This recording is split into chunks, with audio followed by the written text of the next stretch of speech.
Hi, it's Mark Mattioli again. Welcome to my video hour. We're in the process of reading my novel, Boston Accent. This is the fourth segment, Boston Accent. As a reminder, it's available on Amazon.com in paperback or Kindle. We started reading this book, and I've got an idea. I'm going to try to bring in some guest readers just to make things a little more interesting. So if you're in the area and you'd like to stop by and read a segment, get a hold of me and let me know, and we'll make it work. All right? Okay. All right, let's pick up where we left off. Boston Accent. It's fourth grade, and a new school has been built just 3 miles from my home, so I transfer over there along with anyone else within a 10-mile radius. The school bus did not go down my street, so all the kids walked down to the closest intersecting road, which we called the corner. One school morning, we're waiting for the bus, and when I was 9, there were as many as 10 kids at the corner. As we're waiting, a box truck pulls up and the driver hauls out the window. "Can you tell me how to get to North Pineyville Elementary School?" Several kids all talking at the same time, and none are capable of giving proper directions. And the driver says, "Is that where you kids are going?" We reply, "Yes." The driver looks pleased and says, "Hop up in the truck. Show me where the school is, and I'll drop you off at the front door." Myself and this other kid, a year younger than me, both want to go, and we're arguing over who's going, and the driver says, "You can both go." I jump up in the middle of the bench seat next to the driver, and the other kid, Gary, gets shotgun. Meanwhile, some of the other kids are chanting, "Don't do it! He's a stranger!" And then someone yells, "He's going to kill you!" As the truck starts pulling away, Gary opens the passenger door, jumps out and holds the door open and yells at me, "Nito, get down! Don't go with him!" I look at the driver and he says, "I'm going right to the school. I promise you'll be okay." I shut the passenger door and tell the driver, "Let's go." The kids are screaming, and some of them are banging on the side of the truck as it pulls away. 5 minutes later, I'm climbing out of the truck with a handful of school supplies the driver gave me. I'm walking through the front of the school a good 20 minutes before the bus is going to show up, feeling like a big shot. I head to my locker to stash all my new supplies when I hear my name paged over the intercom to report to the office. I figure the school administrators are going to thank me for helping this lost and confused truck driver find his way, not to mention the safe delivery of this valuable school supplies that all the teachers have been so anxiously awaiting. I finally redeem myself as I walk into the office beaming with pride. "Are you stupid?" was the question of the day. I heard it from the teacher, the principal, and my parents. The entire school was assembled the following week so a policeman could talk to us about the dangers of accepting rides from strangers. There was a lot of whispering and pointing at my expense following that, and summer vacation could not come soon enough. All right, that's the end of chapter 3. Let's start up chapter 4. This one's a long one. I don't know how far we're going to get into this. We are on time constraints. Okay, chapter 4, Acts of Courage. It's October 12th, Columbus Day, 1968, fall, my favorite time of the year in New England. The trees are brilliant with their bright shades of red and orange, and there is this wonderful smell in the air. There's a blend of everything from wood stoves to apple pie. As I dress for the day, a Saturday morning, I have no idea that something will happen today that will affect many people for the rest of their lives and give me nightmares for years. I can't tell you what I did that morning because, to be honest, I just can't remember anything up to 5 minutes before it happened, so we'll start there. I'm over a friend's house that lives 3 houses down the street that intersects with the corner. My friend's name is Tommy, and his house is a common place for several kids in the neighborhood to hang out. Tommy is a year younger than me and has a younger sister and 2 younger brothers. On this particular day, the weather was perfect for kids to play outside. There were so many kids at Tommy's house this day that someone suggested that we play kickball in the street. Tommy's dad was running a bobcat he had rented in the side yard, tearing up stumps and smoothing out soil so he could landscape the area. A next-door neighbor and friend of Tommy's dad was leaning on the fence that separates their properties, and he's dragging away the small stumps as the bobcat uprooted them. As the kickball game began, the bobcat was right next to the street, working on a large stump with roots that seemed to extend forever. The noise coming from the machine grew louder and louder as the bobcat fought the stubborn stump. All us kids were well into a game and having to scream to be heard over the bobcat when Tommy's youngest brother, Ronnie, came down and stood next to me. I was on third base waiting for someone to kick me home, and I yelled over the bobcat for him to back up. He yelled back that he wanted to play, and I told him, no more players. I put my hand on his chest and shoved him hard enough for him to trip over the curb and land on his back. I'm still waiting for someone to kick the ball far enough so I can run home when I see Ronnie out of the corner of my eye holding something up. I turn my back to the game to see what he has, and it's a wrist rocket.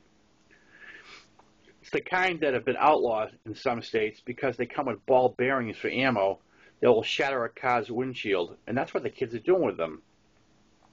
He's mumbling something and pointing the slingshot at me, and I can't hear what he's saying over the roar of the bobcat, so I step towards him to see if it's loaded or if he's bluffing.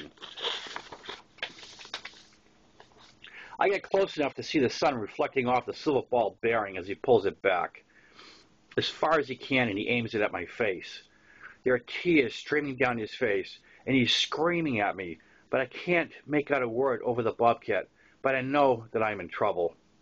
I backpedal into the street without looking into the path of a car that I never see until I am underneath it.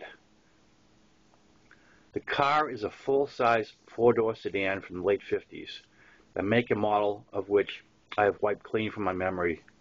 I only know it was green, and the driver was a man in his 80s, and he dragged me 70 feet down the street before he stopped.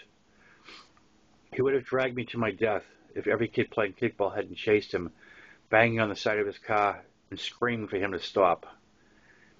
It bothers me still at this very moment to recall these events. I remember being under the car while it was moving, flopping around from side to side, uncontrollable, seeing the road pass underneath me and screaming, no words, just screaming. Finally, it stops.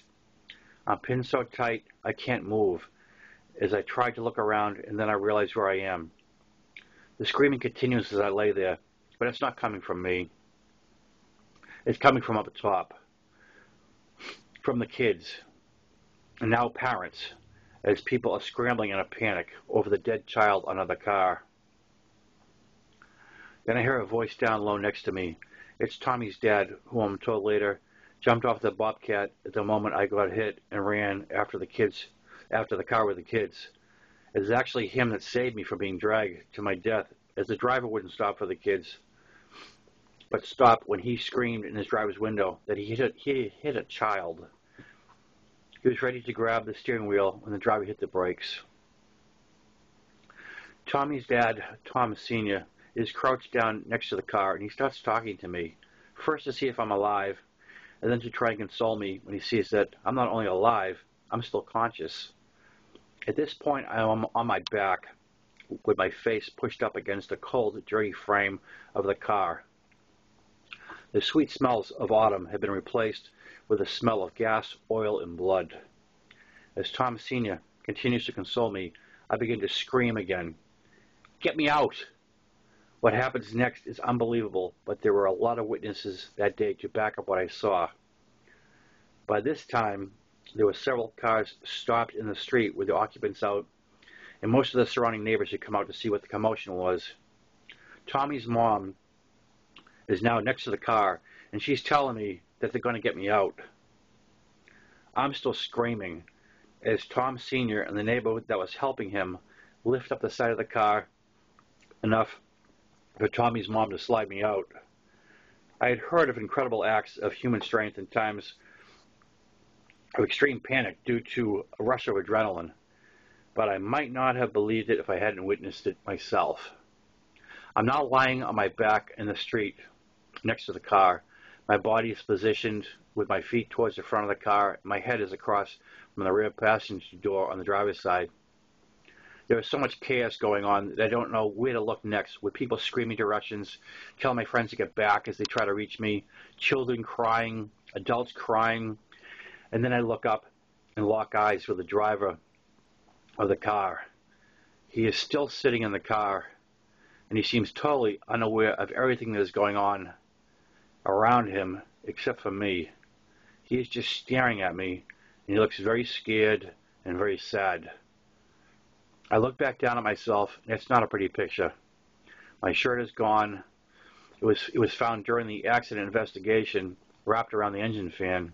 My shoes are gone, and my pants still on, but they are full of holes from road burn and stained with my blood.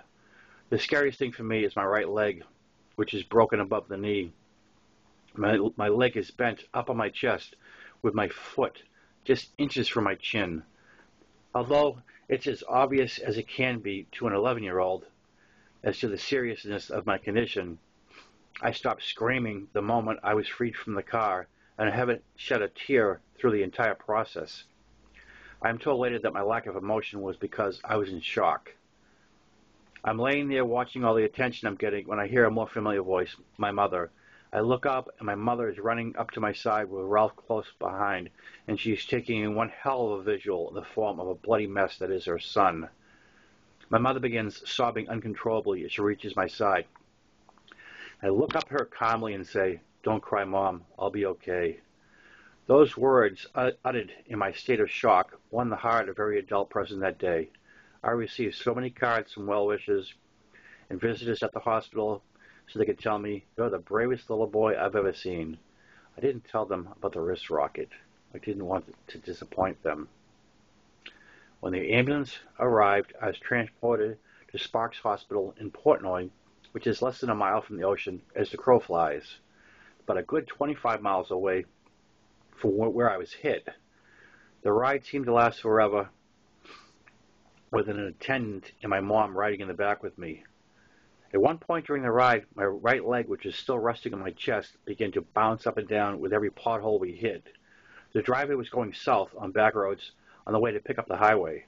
I pointed out to the attendant that my leg was bouncing, and he held onto it for me until we reached the hospital. The rest is a blur until I woke up in recovery to find myself naked except for a Johnny that only covered my chest. I had the standard IV going into my arm just above the wrist, bandages and iodine from head to toe, and both my legs were in traction. We're going to stop there for now, as this is pretty lengthy. I think that's a good place to stop. And I just want to remind you that this book, Boston Accent, is available on Amazon.com in paperback and in Kindle. And we'll pick this up at another time. Continue down the road. I hope you like it up to this point. And this is going to take a while to read, so if you want to beat me to it, go ahead and buy the book. We can read along. And also another reminder, if you'd like to be a guest reader, if you're going to be in the area is East Providence, Rhode Island, let me know. Get a hold of me. Let me know when you're going to be in the area, and we'll have you on here to read a segment. All right? All right. That's it for now. Take care. See you next time. Ciao.